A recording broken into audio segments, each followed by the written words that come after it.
Saya Ferdi Prasetyo, saya akan mempresentasikan tentang sosialisasi. Baik, langsung saja ke pembahasan pertama, yaitu sosialisasi.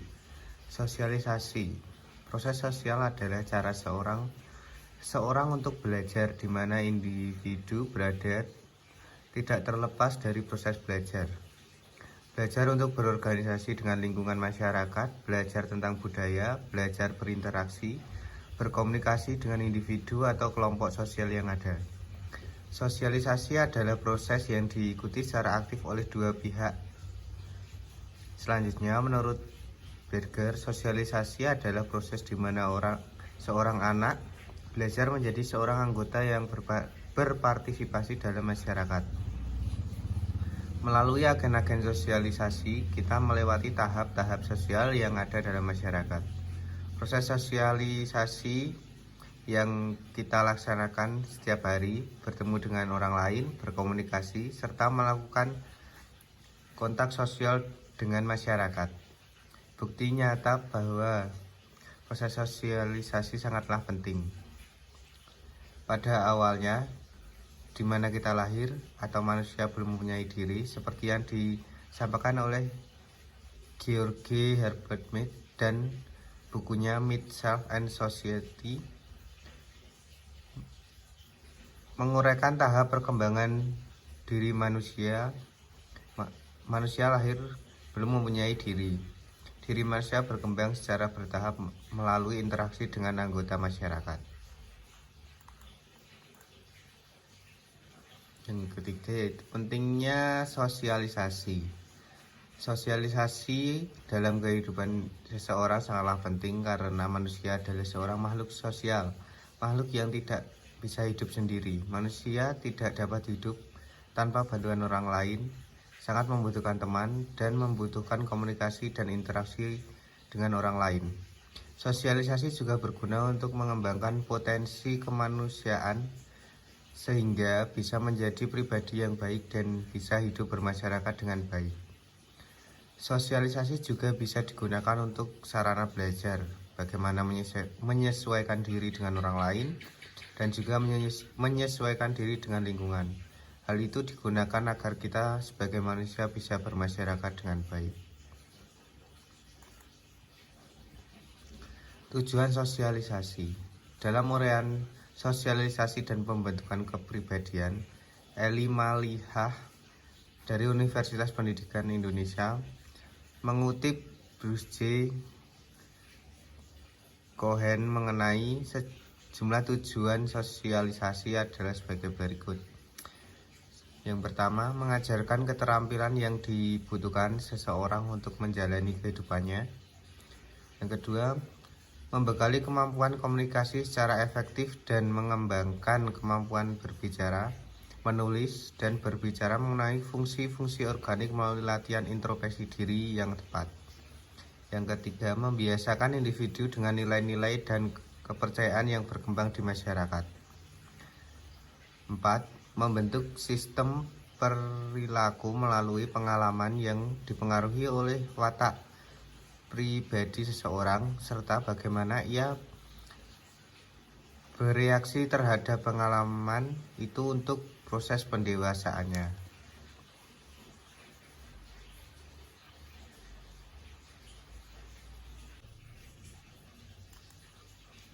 Baik, yang selanjutnya yaitu agen-agen sosialisasi. Di sini saya akan menjelaskan 5 agen sosialisasi. Yang pertama ada keluarga, kelompok teman sebaya, sekolah, media massa, dan lingkungan kerja.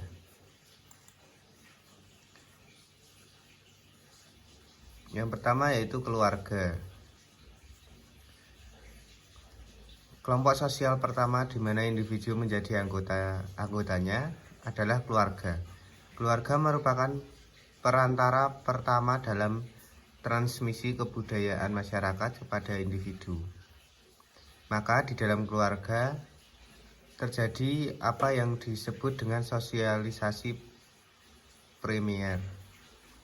Di dalam keluarga, peran orang tua sangat penting dalam memperkenalkan individu pada masyarakat tempat tinggalnya. Melalui interaksi yang terjadi di dalam keluarga, individu belajar tentang pola perilaku, sikap, keyakinan, serta nilai-nilai yang berlaku di masyarakat.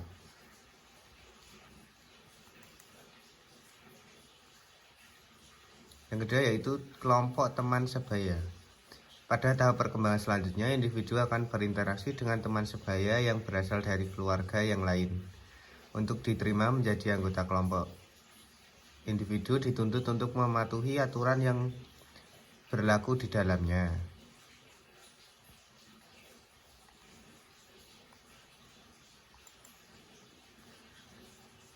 Yang ketiga yaitu sekolah.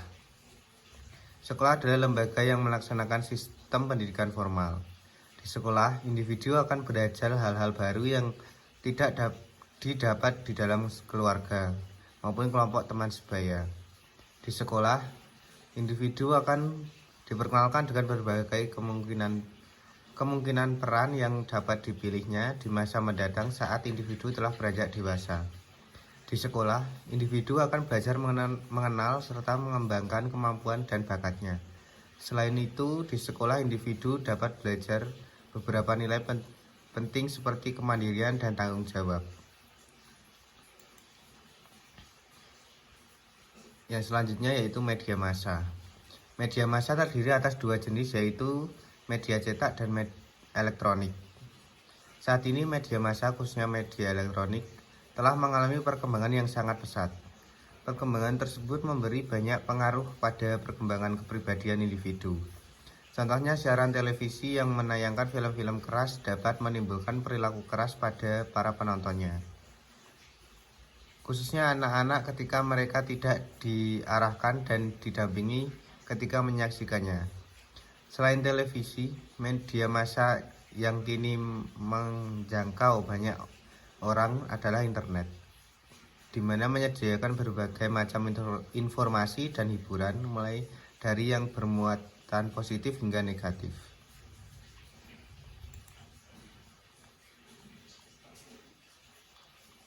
Selanjutnya yaitu lingkungan kerja.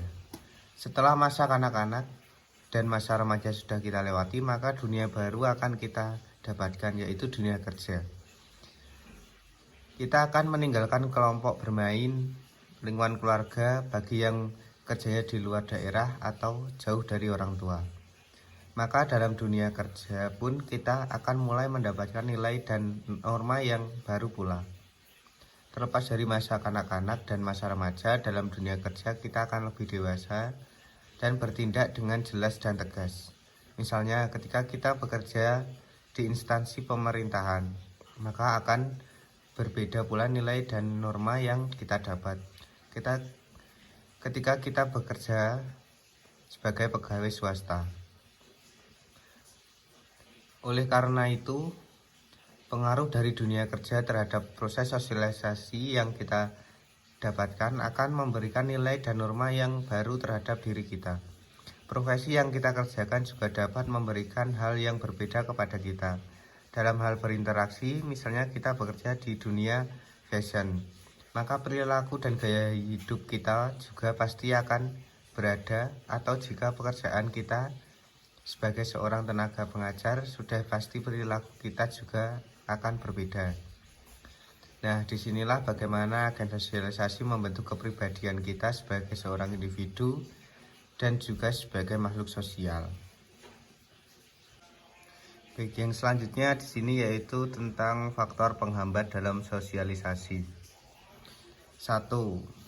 Kemampuan berbahasa. Kemampuan berbahasa dalam sosialisasi sangatlah penting, terutama kemampuan berbicara, karena dengan mampu mengerti apa yang ingin disampaikan, sehingga seseorang akan dengan mudah menyesuaikan diri dengan lingkungannya.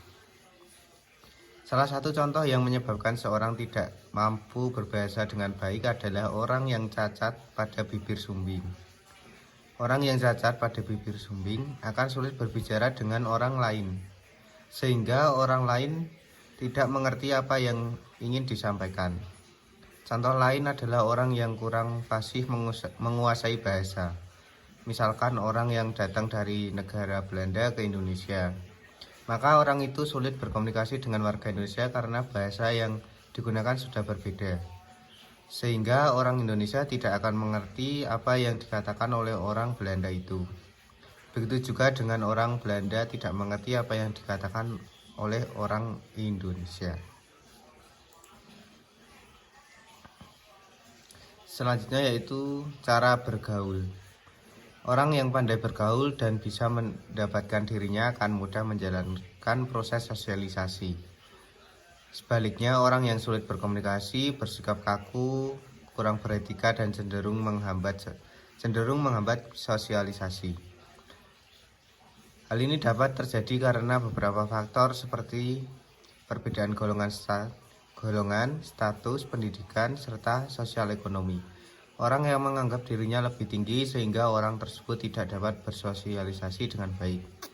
Contohnya, orang miskin akan merasa malu bila bergaul dengan orang kaya. Hal ini dapat menyebabkan kesenjangan sosial antara orang miskin dan orang kaya, sehingga orang kaya sering merendahkan orang miskin.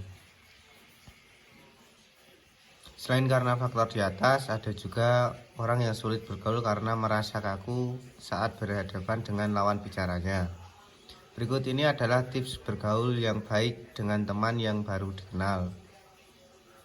Yang pertama, mulailah pembicaraan dengan hal yang umum. Yang kedua, hati-hati dalam memberikan pujian atau kritik. Yang ketiga, gunakan bahasa tubuh. Keempat, hindari perselisihan. Yang kelima, jadilah pendengar yang baik. Yang ketiga, kehidupan masyarakat yang terisolir. Masyarakat yang terisolir biasanya hidup tersendiri dari masyarakat lainnya, cenderung menutup diri dari masyarakat luar, sehingga mereka sulit untuk bersosialisasi. Mereka hanya bersosialisasi dengan masyarakat yang berada dalam suatu perkampungan, sehingga masyarakat itu tidak mengalami perkembangan yang berarti baik dari segi pakaian, cara berpikir maupun tingkah laku. Suku Badut merupakan contoh nyata kehidupan masyarakat yang terisolir di daerah Jambi. Yang keempat yaitu kesulitan dalam melakukan komunikasi. Dalam berkomunikasi terkadang kita mengalami kesulitan. Beberapa faktor yang menyebabkan kesulitan komunikasi yaitu A. Kurangnya informasi atau pengetahuan. B. Tidak bisa menjelaskan mana yang paling penting di antara sejumlah hal yang dikomunikasikan. C. Tidak menyimak. D. Tidak memahami kebutuhan orang lain. E. Kehilangan kesabaran, membiarkan komunikasi menjadi perdebatan. F. Suasana hati yang buruk. Demikianlah jika satu atau lebih faktor di atas terjadi dalam komunikasi kita, maka bisa dipastikan komunikasi kita akan menjadi sulit. Akibatnya kita akan malas untuk melakukan komunikasi selanjutnya. Selanjutnya yaitu hambatan alam. Seseorang dengan mudah melakukan sosialisasi dengan masyarakat luar apabila tidak ada hambatan alam yang terjadi. Hambatan alam ini berupa bencana alam, contohnya pasca gempa. Masyarakat kadang sulit berkomunikasi dengan masyarakat Jakarta, sehingga masyarakat Padang yang berada di Jakarta tidak dapat berkomunikasi dengan keluarga di Padang. Baik, terima kasih. Sekian presentasi dari saya. Rahayu.